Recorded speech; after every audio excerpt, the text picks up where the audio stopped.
Hello everyone. मैं मिथुन सिंह स्वागत करता हूं आप सभी का। आशा करता हूं आप सभी बहुत अच्छे होंगे।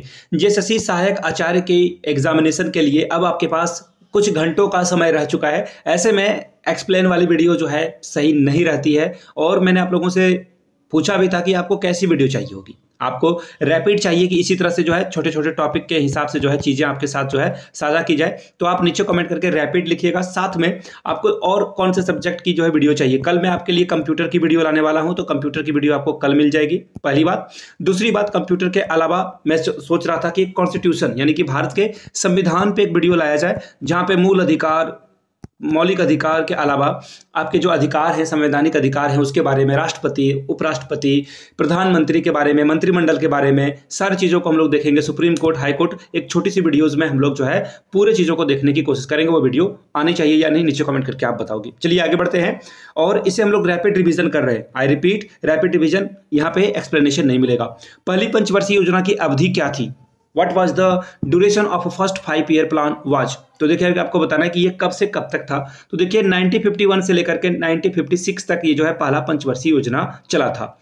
आगे बढ़ेंगे। और पहले पंचवर्षीय योजना के समय भारत के प्रधानमंत्री का नाम है जवाहरलाल नेहरू। अगला सवाल देखिए क्या है।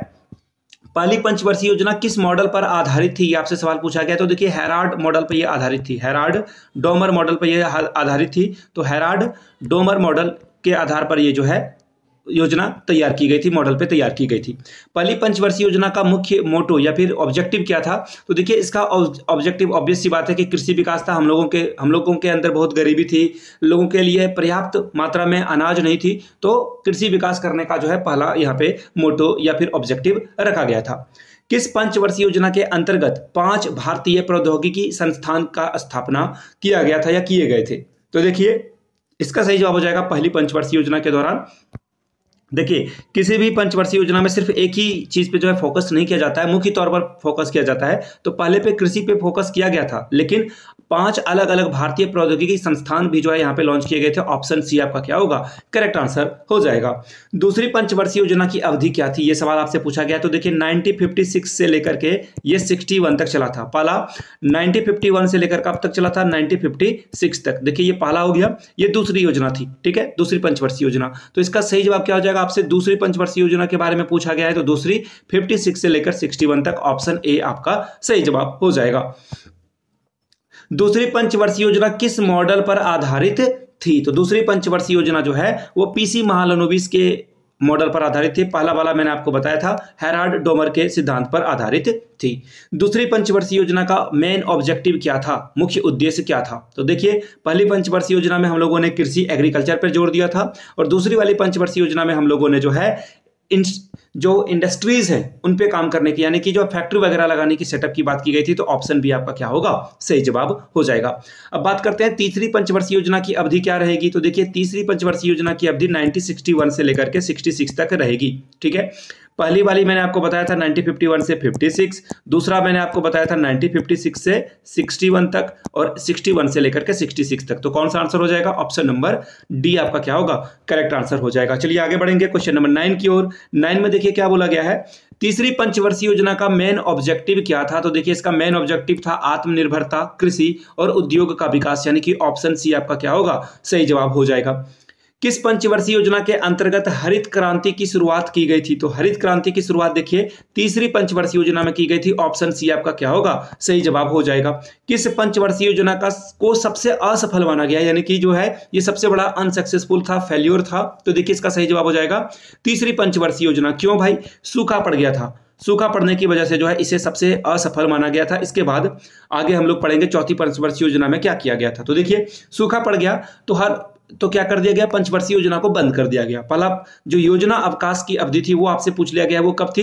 1966 से लेकर के 69 तक। हर साल एक एक जो है यहाँ पे प्लानिंग किया गया, 5 साल के नहीं, एक एक साल के लिए प्लानिंग की गई। तो इसका आंसर ऑप्शन नंबर ए हो जाएगा। आगे बढ़ेंगे। तीसरी पंचवर्षीय योजना के विफल होने के बाद आपको मैंने बताया सूखा पड़ गया था। कितने वर्ष की योजना अवधि के लिए जो है वार्षिक योजना चलाई गई थी? मैंने अभी आपको बताया 3 सालों के लिए जो है ये जो है योजना अवधि चलाई गई थी। आगे बढ़ लेंगे अगले सवाल की ओर। चौथी पंचवर्षीय योजना की अवधि कब से कब तक रही थी? तो 1969 से जो है ये 1969 से लेकर के ये जो है कब तक चला था, 74 तक चला था।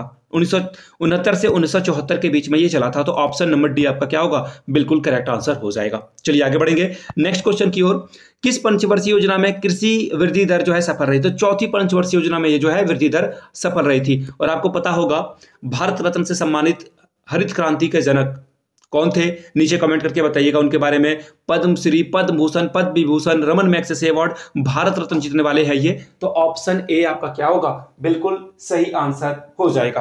तो इसका ए के साथ हम लोग आगे बढ़ेंगे अगले सवाल की ओर। किस पंचवर्षीय योजना में 14 बैंकों का राष्ट्रीयकरण हुआ था? तो देखिए 14 बैंकों का राष्ट्रीयकरण जो है इंदिरा गांधी के समय में किया गया था। ये याद रखना है आपको। अगर प्रधानमंत्री पूछ लिया जाए तो इंदिरा गांधी इसका सही जवाब हो जाएगा। ऑप्शन डी इसका क्या होगा, करेक्ट आंसर हो जाएगा। चलिए आगे बढ़ेंगे अगले सवाल की ओर। Question number 17। किस पंचवर्षीय योजना में सूखा संभावित क्षेत्र कार्यक्रम किया गया था? तो देखिए ड्रॉट जो प्रोन एरिया है प्रोग्राम, ये कब किया गया था, कहां पर किया गया था? तो देखिए ये चौथी पंचवर्षीय योजना में जो है इसके बारे में काम किया गया था। और मैंने कहा हरित क्रांति के ऊपर जोर दिया गया था। पंजाब, हरियाणा, उत्तर प्रदेश से कुछ इलाकों में जो है गेहूं और चावल की खेती पर जोर दिया गया था। अब अगला सवाल है, किस पंचवर्षीय योजना में इसरो की स्थापना की गई थी? तो देखिए इसरो की स्थापना कब की गई थी, किस पंचवर्षीय योजना में? तो इसका सही जवाब हो जाएगा ऑप्शन नंबर बी, चौथी पंचवर्षीय योजना में। जब हरित क्रांति की शुरुआत की गई थी उसी समय पे इसरो का भी जो है प्लान ला दिया गया था। आगे बढ़ेंगे, पांचवी पंचवर्षीय योजना की अवधि क्या थी? तो देखिए पांचवी पंचवर्षीय योजना की अवधि 1974 से लेकर 1978 तक थी, यानी कि ऑप्शन बी आपका क्या होगा, सही जवाब हो जाएगा। पांचवी पंचवर्षीय योजना की अवधि ये थी। पांचवी पंचवर्षीय योजना की का जो मेन ऑब्जेक्टिव था, मुख्य उद्देश्य था, वो आपसे पूछ लिया गया है। तो देखिए इसका सही जवाब हो जाएगा गरीबी उन्मूलन और आत्मनिर्भरता पर बल। यानी कि देखो एक्चुअली हो क्या रहा था, हम लोग गेहूं वगैरह जो है अलग अलग कंट्री से मंगा रहे थे खाने के लिए। हम लोगों के पास गेहूं चावल वगैरह नहीं था, तो चाइना वगैरह ये जो अमेरिका है वो हम लोगों को उस समय जो है गेहूं चावल देता था। बहुत ही लो क्वालिटी का वो चावल हुआ करता था। लो शब्द भी इस्तेमाल करना थोड़ा गलत होगा, चीप बोलो, यानी कि बहुत ही घटिया किस्म का जो है ये अनाज हम लोगों को प्रोवाइड कर रहे थे। इसलिए हम लोगों ने अपने ऊपर जो है आत्मनिर्भर बनने की जो है घोषणा करी थी। किस पंचवर्षीय योजना में पहली बार गरीबी हटाओ का नारा दिया गया था? तो मैंने अभी आपको बताया पांचवी पंचवर्षीय योजना में गरीबी हटाओ का नारा दिया गया था। कौन सी पंचवर्षीय योजना सिर्फ 4 साल की ही चली थी? तो देखिए इसका सही जवाब हो जाएगा ऑप्शन नंबर सी, पांचवी पंचवर्षीय योजना सरकार बदली और उसके बाद जो है ये लैप्स हो गया। किस पंचवर्षीय योजना में भारतीय राष्ट्रीय राजमार्ग यानी कि नेशनल हाईवे की बात की गई? तो देखिए इसका सही जवाब हो जाएगा ऑप्शन नंबर बी, पांचवी पंचवर्षीय योजना में ही जो है गरीबी हटाओ नेशनल हाईवे की बात की गई थी। तो ऑप्शन बी आपका क्या होगा, सही आंसर हो जाएगा। पांचवी पंचवर्षीय योजना में आत्मनिर्भरता की भी बात की गई थी। दूसरा योजना अवकाश की अवधि क्या थी? देखिए एक बार पहली बार योजना अवकाश हो चुका था तीसरे के बाद, तो अब पूछा गया कि फिर एक और बार जो है योजना अवकाश कब लाई गई थी? तो 1978 से लेकर के 80 में जो है योजना अवधि लाई गई थी। डी इसका क्या होगा, बिल्कुल सही जवाब हो जाएगा। आगे बढ़ेंगे नेक्स्ट क्वेश्चन की ओर। नेक्स्ट क्वेश्चन देखिए आपके सामने ये रहा, छठी पंचवर्षीय योजना की अवधि क्या थी? तो देखिए छठी पंचवर्षीय योजना की अवधि 1980 से लेकर के 1985 के बीच में थी। डी इसका क्या होगा, सही जवाब हो जाएगा। आगे बढ़ेंगे अगले सवाल की ओर। छठी पंचवर्षीय योजना की जो है छठी, यहाँ पे गलत लिखा हुआ है, छठी ऐसे लिखाएगा। तो देखिए छठी यानी कि 6th जो 5 ईयर प्लान था, इसका मेन ऑब्जेक्टिव क्या था, मुख्य उद्देश्य क्या था? तो गरीबी उन्मूलन और रोजगार में वृद्धि। देखिए गरीबी हटाने की बात की गई थी, लेकिन किस माध्यम से? एम्प्लॉयमेंट दोगे तभी तो गरीबी हटेगी। तो इसका जवाब डी हो जाएगा। किस पंचवर्षीय योजना में नेहरूवादी समाजवाद का अंत के तौर पर देखा गया? तो देखिए नेहरू जो है समाजवादी थे, ये चाहते थे कि सभी का जो है विकास हो, भला हो, लेकिन ये पंचवर्षीय योजना को छठी पंचवर्षीय योजना में क्या किया गया, कंप्लीटली जो है पूरी तरह से समाप्त कर दिया गया था। आगे बढ़ेंगे, किस पंचवर्षीय योजना में समन्वित ग्रामीण विकास कार्यक्रम को जो है शुरुआत की गई थी या इसे शुरू किया गया था? तो देखिए इसका सही जवाब क्या हो जाएगा, छठी पंचवर्षीय योजना में जो है इसकी शुरुआत की गई थी। ऑप्शन डी आपका क्या होगा, सही जवाब हो जाएगा। सातवीं पंचवर्षीय योजना की अवधि के बारे में पूछा गया है, तो देखिए इसका सही जवाब हो जाएगा 1985 से 1990 के बीच।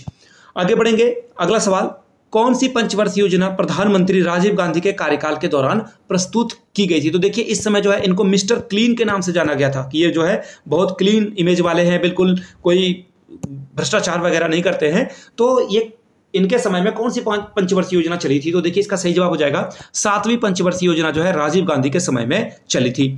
आगे बढ़ेंगे, किस पंचवर्षीय योजना में भोजन काम उत्पादन का नारा दिया गया था? तो देखिए ये नारा आपको देखने को मिलेगा सातवीं पंचवर्षीय योजना में, यानी कि राजीव गांधी के समय में ये काम किया गया था। तीसरा योजना अवकाश कब लाया गया? तो देखिए तीसरा योजना अवकाश आपको कब देखने को मिलेगा, 1990 से 92 के बीच में, फिर 92 में नरसिम्हा राव की सरकार आती है, ग्लोबलाइजेशन होता है और फिर चीजें पटरी पर आ जाती है। 8वीं पंचवर्षीय योजना की अवधि क्या रही थी? तो देखिए इसका सही जवाब हो जाएगा 1992 से 97 में नरसिम्हा राव के समय में यह किया गया था। किस पंचवर्षीय योजना में प्रधानमंत्री रोजगार योजना यानी कि 1993 में इसको शुरुआत की गई थी? किस पंचवर्षीय योजना में यह शामिल था? तो देखिए इसका सही जवाब क्या हो जाएगा दोस्तों? 8वीं पंचवर्षीय योजना में यह जो है शामिल था। 9वीं पंचवर्षीय योजना की अवधि यानी कि period of 9th 5 year plan के बारे में पूछा गया है। तो देखिए इसका सही जवाब हो जाएगा ऑप्शन नंबर सी, 1997 से लेकर 2002 तक जो है पंचवर्षीय योजना की जो 9वीं पंचवर्षीय योजना थी इसकी अवधि थी। 10वीं पंचवर्षीय योजना की अवधि के बारे में आपसे पूछ लिया गया है। तो देखिए 2002 से 2007 के बीच में 10वीं पंचवर्षीय योजना रही थी। 11वीं के बारे में पूछा गया है। तो देखिए 11वीं का आंसर क्या हो जाएगा? 2007 से लेकर के 2012 तक। 11वीं पंचवर्षीय योजना का मुख्य उद्देश्य क्या था? तो देखिए तीव्रतम और समावेशी विकास यानी कि ऑप्शन नंबर डी आपका सही जवाब हो जाएगा। 12वीं पंचवर्षीय योजना की अवधि क्या रही थी? तो देखिए 12वीं पंचवर्षीय योजना की अवधि 2012 से लेकर के 2017 रही थी। आगे बढ़ेंगे। 12वीं पंचवर्षीय योजना का मेन ऑब्जेक्टिव क्या था? मुख्य उद्देश्य क्या था? तो देखिए इसका सही जवाब हो जाएगा तीव्र समावेशी और सतत विकास यानी कि रैपिड, जो मैं भी आपको बार बार कह रहा हूं, इंक्लूसिव और जो सस्टेनेबल ग्रोथ है इसके बारे में बात की गई थी। ठीक है, अब देखिए मैं आप लोगों से पूछना चाहता हूं कि अगर आपको यही रैपिड वाला जो रिवीजन वाला कोर्स है ये अच्छा लग रहा है तो नीचे कमेंट करके रैपिड, अगर आपको कंप्यूटर की क्लास चाहिए, कंप्यूटर की क्लास कल मुझे लग रहा है कि मैं ले आऊंगा, अगर आपको चाहिए होगी तो नीचे रैपिड कंप्यूटर जरूर लिखना। ये वीडियो कहां से देख रहे हो? ये वीडियो मैं आप लोगों के लिए देवघर झारखंड से बना रहा था। जहां से भी इस वीडियो को आप देख रहे हो प्लीज डू कमेंट, नीचे कमेंट करके बताएं। इस वीडियो को लाइक करें, अपने दोस्तों के बीच इसे शेयर करें, साझा करें, उन तक पहुंचाएं। और अगर आप पहली बार चैनल पर आए तो चैनल को सब्सक्राइब करके हुए जरूर जाए। वीडियो को यहां तक देखने के लिए आप सभी का बहुत बहुत शुक्रिया। Have a good day.